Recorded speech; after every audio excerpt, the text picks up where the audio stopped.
Hello everyone and welcome back to another video. Today we're going to talk a bit about saltwater aquariums and a little bit about goldfish.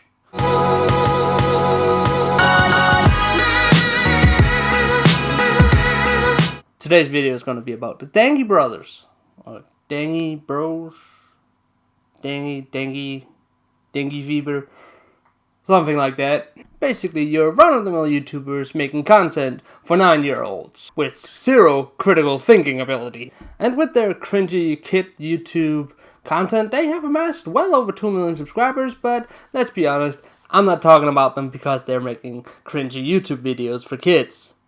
We're here because they involve animals in their videos. Specifically today, I'm going to talk about 2 videos where they involve fish. One, they make a saltwater aquarium, and one where they buy a lot of goldfish. So we all know where that one's going, don't we?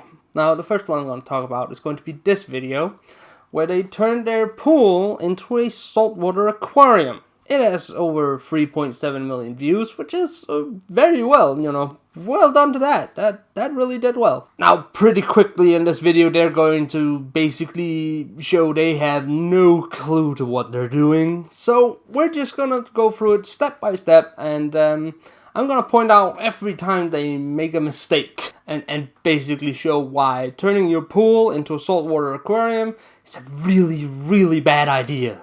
Now, first, of course, they empty the pool, which is something, is pretty smart because it's full of chlorinated water. This is gonna be epic. So far, we've drained the pool to get rid of the chlorine water. We've also added some artificial reef inserts for decoration and to make the fish feel right at home. But they just empty it. They don't scrub it down. They don't clean it of any chlorine residue that most likely will be stuck on the sides and the bottom of this pool, because now that we're water, it didn't drain, it evaporated.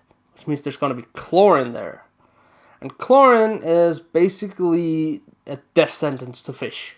You don't need that much, and it can damage their gills and basically suffocate your fish. And just to point out how little it actually needs, regular tap water in the US contains, in a lot of places, more chlorine than a fish can handle. And of course here, because in this water, this is pool water, so they added more chlorine to it. That's part of the process of actually keeping your pool clean. So in this case, the concentration will be quite high, and therefore this could easily not be diluted enough, which means these fish are already off to a pretty bad start. Now, I do want to applaud them for the next part. They do take into consideration the temperature of the pool, the water, by, even taking account of the sun and everything. So, well done there. That's really important, because if you go too high, that's actually far more dangerous than too low. So we want it anywhere from 77 to 80. If it gets anything hotter than that, then that's going to be a little bit dangerous for the fish, so we don't want that to happen. We also have to take into account the sun, because it's going to be heating up the pool, so we're going to shoot a little low, because once it gets too hot, we can't cool it back down.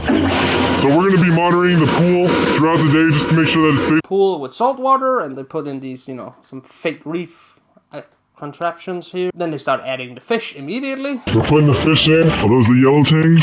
Yes. Oh, those look so awesome. Look at them go. Dude, yes. Oh, look at them go. Dude, this is awesome. Oh, jeez. That is awesome. Those are blue damsels. Flame angel. That's also a bad idea. This tank is not anywhere near ready. This aquarium right now, instead of a pool. It's not being prepared. It's just there. Everything's been chucked in. That's not a bright idea to begin with. Then, as you can see here, oh, this guy is angry. He's sassy. Oh my gosh, look at that thing. Oh, that was so cool. There he goes. Hello, Edit Mike here. It seems that they either added 2 puffers, or they decided to switch the net out so someone else could put them in. I'm assuming it's 2 different puffers. Secondly, I forgot to mention, you do not add porcupine puffers into a community tank. They are usually kept in a separate 180-gallon tank. They add a pufferfish. That's, pretty common. We all want a pufferfish. They are very amazing little creatures. And as you can see here, it gets agitated, so it puffs up. This is actually a major issue, because not only when a pufferfish puffs up, it is exerting a lot of stress on itself, to the point that it can actually be lethal to the puffer. So you're basically having a fish that in an attempt to defend itself risks its own life. But then you add in that it's not in water, which is designed to take in, it's in air, which is not designed. Air then can cause another problem, which means you're basically setting up that puffer in a matter of a few seconds into a near-death situation with a high-risk probability of death. And then just add that water may have chlorine residue in it. It's just not a good combo. Now, next thing they add in the tank are these. Check him out. This one's a spotted. Oh my gosh. Hopefully it doesn't bite me. Yeah. Steph, you be careful, okay? Huh? Oh, look at that. Oh my gosh, that is so sick. I wonder where he's gonna go. Oh, he's being so Jeff. Let me take him with the net. I'm gonna go put him over there.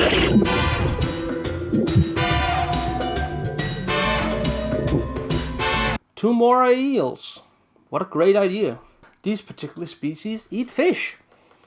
Do I really need to elaborate why that's a really dumb idea? Next up, they add a few stingrays. Because, you know, you gotta have stingrays. So Ray says that it's time for the stingrays. Oh wow. Unfortunately, these guys didn't put any substrate in to begin with, so the stingrays somehow have to calm down and camouflage themselves on concrete instead of substrate like sand that would mimic their natural environment, which they really need to calm down. Again, you're just keeping them in a high-stress situation then, instead of letting the fish calm down. Then we get to the adding of the sharks, because that's the main feature here, sharks. Then once they give it the pull, it's free roam. Oh, all right, here we got one. Here comes one. All right, shark number 2. There he goes. Get to the pool.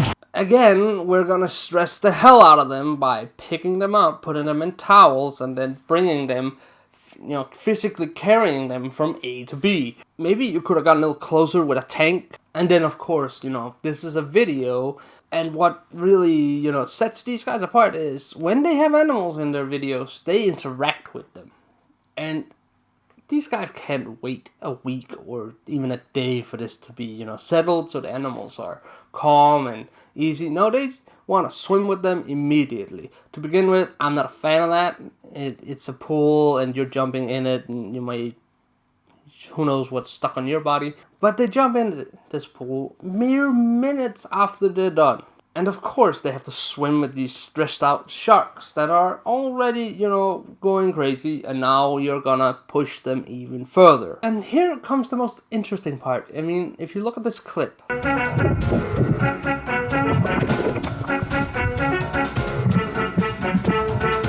Did you notice it? What if we take a look at it again?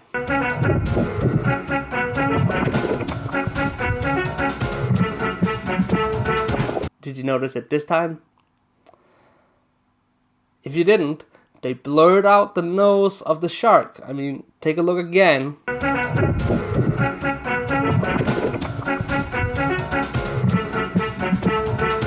Why would they blur out the nose of the sharks? Because the sharks probably injured themselves by banging into the walls because they were stressed and scared. So they got hurt. And they didn't want to show that. So they hid it behind a blur. But that's not the craziest part about this video. The crazy part comes right after. I mentioned that this is only a day project, so unfortunately we can't keep it, but I wish we could. Yeah, it just would be way too expensive just to maintain and everything. Yes. This whole setup is a one-day thing. Immediately after this, they decided to take it all down and catch all the fish again and put them back in the tanks, back in the cars, and back to the stores. This whole thing was done for the sole purpose of making what I assume is a sponsored video, because they do mention businesses and there are links to these businesses down in the description. That probably wasn't the best idea. So for the sake of a video, they stressed all of these fish out to a point where they probably didn't fare too well afterwards. They risked chlorinated water contamination and pretty much guaranteed that they injured the sharks. All for the sake of a YouTube video. Now I have two basic questions here. Number one, at any point did they think this is probably not a great idea? I assume no. And number two, how many of those fish are dead today after that video? How many died within the first week afterwards? I would like to know that because I have a feeling it's a substantial amount. I mean, the odds aren't exactly in their favor. On one hand, you have chlorinated water, most likely contaminated chlorinated water. You have stress factors, you have constant movement, you have injuries. It's just not a good combination now, is it? Now, another video they made, which is just proving the problems we have with keeping live animals in our homes. They made a video where they did anything their subscribers asked them to do. I assume there were some rules, but you know, pretty much anything. And of course, one idiot went, buy all the goldfish at Walmart. So they do it. Okay, so my final one is buy all the goldfish from Walmart. Now then they go to Walmart and they find this. So we're at Walmart. Let's see the damage.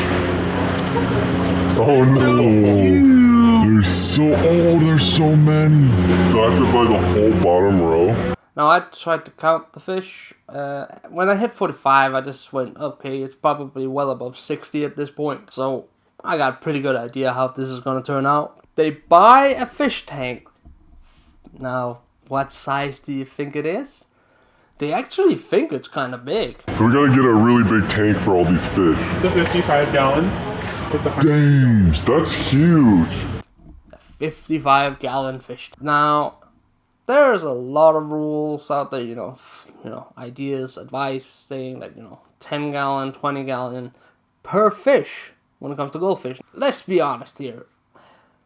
About more than 45 goldfish, probably above 60, in a 55-gallon tank is without a doubt too many goldfish for the amount of space. They're gonna get cramped real quick. Not to mention the simple fact that this amount of fish and how much waste they produce, they're going to pollute the water quite fast, and I don't think these guys know how to do enough water changes in that department. So this won't get diluted enough so it won't hurt the fish. Basically just another example on YouTube where goldfish just aren't treated properly. It's really sad because goldfish are quite amazing. Now, in conclusion, these guys are, when they're near animals, quite terrible. Not by default. I'm not sure they actually know they're hurting the animals. I think they think they're doing quite fine. They're not, but at least it's not because they are intentionally hurting the animals. I just think that they have no clue that they're doing it wrong.